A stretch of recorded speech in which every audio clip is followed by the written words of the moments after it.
नळपाडा येथील झोपडपट्टी पुनर्विकास प्रकल्पात कमिशन घेऊन बिल्डर लादण्याचा प्रयत्न होत असल्याचा गंभीर आरोप ओमकाली व निळकंठेश्वर सहकारी गृहनिर्माण संस्थांच्या अध्यक्षांनी केला आहे.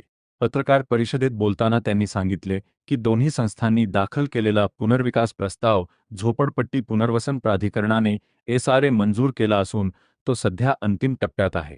2017 ते 2018 मध्ये स्थापन झालेल्या संस्थांमार्फत सुमारे 1800 रहिवाशांना हक्काची घरे मिळवून देण्यासाठी प्रक्रिया सुरू आहे. मात्र काही जण लोकप्रतिनिधींच्या माध्यमातून दुसरा बिल्डर आणण्याचा प्रयत्न करत असून रहिवाशांमध्ये संभ्रम निर्माण केला जात आहे, असा आरोप त्यांनी केला. जेवणाचे आमिष दाखवून सभेला बोलावलेल्या नागरिकांकडून सह्या घेण्यात आल्या आणि त्या विकासकाविरोधातील सह्या असल्याचा दावा करण्यात आला. केवळ कमिशन मिळविण्याच्या उद्देशाने हा प्रकार होत असल्याचा आरोप अध्यक्ष सुखचंद पाठक आणि राम देसाई यांनी केला.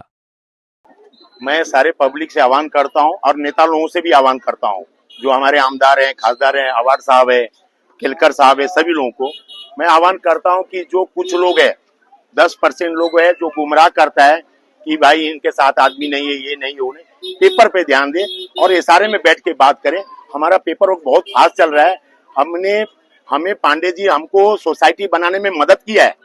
ये लोग बिल्डर लोगों से पैसा उठाते हैं, दलाल लोग, लेकिन हमारे सोसाइटी को बनाने के लिए आपको पता है कि जब ये कलेक्टर लैंड है हमारा नलपाड़ा, तो कलेक्टर लैंड है तो उसका सब भरपाई करना पड़ता है, वो फीस भरना पड़ता है, तो वो सब पांडे जी हमें मदद कर रहा है. और यहाँ के पब्लिक का कोई एग्रीमेंट नहीं हुआ है, हमारे सोसाइटी की प्रक्रिया चालू है, ये प्रस्तावित है. ये हमें सरकार ने अधिकार दिया है कि सरकार को मदद करने के लिए सोसाइटी बनाया जाए और उनको प्रस्तावित करके उनको मदद कर रहे हैं. ये सारे के लोग हमें बिल्डिंग देने के लिए आए, बिल्डिंग रोकने के लिए नहीं आए. तो यही मैं सबसे विनंती करूंगा कि आप लोग किसी के बहकावे में ना आए और सब लोग मिलजुल के काम करें, किसी के साथ अन्याय नहीं होगा. नागरिकांचा असा काही प्रश्न नाहीये. नागरिकांना जे बाहेरील काही व्यक्ती आहेत ते त्यांना फसवणुकीचा प्रयत्न करतायत की आमची आता सोसायटी आपण बनवूया आणि वेगळा बिल्डर आणूया. पण आता सध्या काही नाही, कारण आमच्याकडे जे डॉक्युमेंट्स आहेत ते पूर्ण आलेले आहेत आणि परिशिष्ट 2 आणि LOA सगळे आम्हाला आता थोड्या दिवसातच भेटणार आहे. ऑलरेडी प्रोसेस पूर्ण झालेली आहे आणि आमच्या सोसायटी व्यतिरिक्त दुसरी सोसायटी कोणती आता बनवू शकत नाही. तर माझं नागरिकांना सगळ्यांना एकच विनंती आहे की तुम्ही कोणीही आलं आणि कोणी फसवणूक करत असेल तर त्याच्या आमिषाला बळी पडू नये, कोणत्याही पेपरवर कोणी सही देऊ नये आणि त्याचा गैरवापर केला जातोय हे लक्षात येणं गरजेचं आहे. त्यासाठी आपण ही पत्रकार परिषद घेतलेली होती. सोसायटींना प्रशासनाने मान्यता दिलेली आहे, निळकंठेश्वर आणि ओमकाली. तरी सुद्धा काही तिथले जे आर्थिकदृष्ट्या स्वतःचा फायदा करण्यासाठी बिल्डरांकडे जात आहेत. आज हा विषय 2011 पासून आमच्या नळपाडा गांधीनगरमध्ये हा प्रलंबित विषय आहे की बाबा लोकांना सुविधा मिळून चांगली घरे मिळाली पाहिजेत. परंतु आता ह्या 6 महिन्यापासून ज्याप्रमाणे आमचा प्रपोजल पुढे गेला त्याच्यानंतर यांना जागृती आली की बाबा आपण काहीतरी आता वेगळं घडवलं पाहिजे.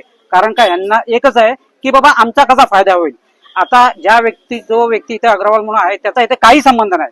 फुकटचा येऊन इथे लोकांना भडकवून, लोकांना पांडेजींच्या विरोधात काहीतरी हे करून इथे भडकवून आपलं प्रस्थापित स्थान करून काहीतरी भडकवण्याचा प्रयत्न करू. त्यामुळे काय होतंय, आमच्या या प्रभागामध्ये मराठी बांधव आणि हिंदी बांधव एकमेळाने राहतात. पण यांच्या आणण्यामुळे येऊन काहीतरी गोष्टी हे करून वाद निर्माण करण्याचं हे काम चालू आहे.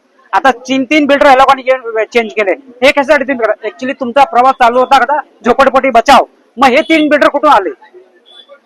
त्यामुळे हे यांना कोणाचं काही करायचं नाहीये. फक्त एकच आहे की इथे लिटिगेशन टाकून या लोकांना इथे बाधित ठेवायचं आहे. आणि आपल्या माहितीसाठी एक मी सांगतो की हे जे मंडळी जे आहेत जे विरोध करतायत हेच मंडळी कृष्णानगरचे क्लस्टर जी योजना आहे त्याच्यामध्ये पण हीच मंडळी तिकडे जाऊन अडथळा निर्माण करतात आणि काय ना काय लोकांना भडकवण्याचा प्रयत्न करतात.